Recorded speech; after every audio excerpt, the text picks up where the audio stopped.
Aujourd'hui, nous plongeons au cœur de l'Europe antique pour raconter l'histoire de la Gaule. Bien avant d'être une province romaine, cette vaste terre était le foyer d'une mosaïque de peuples celtes. On l'appelait la Gaule chevelue, un territoire sans unité politique, partagé entre plus de 60 tribus indépendantes, souvent rivales. Une faiblesse mortelle, n'est-ce pas?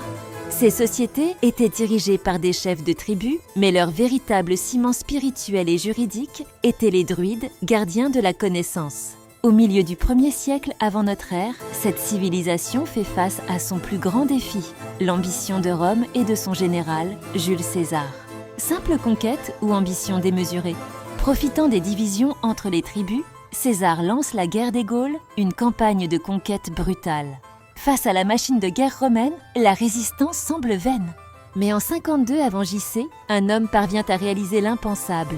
Vercingétorix, jeune chef des Arvernes, fédère une grande partie des tribus dans une révolte générale.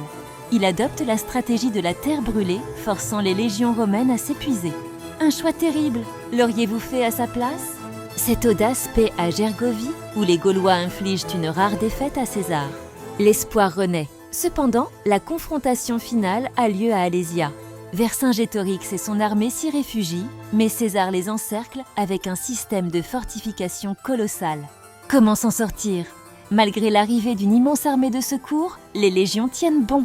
Acculé, vaincu, pour sauver son peuple, Vercingétorix se rend. Il jette ses armes aux pieds de César. Emmené à Rome, il sera emprisonné pendant 6 ans avant d'être exécuté. N'hésite pas à t'abonner pour plus de vidéos, le commentaire le plus liké sera le prochain sujet.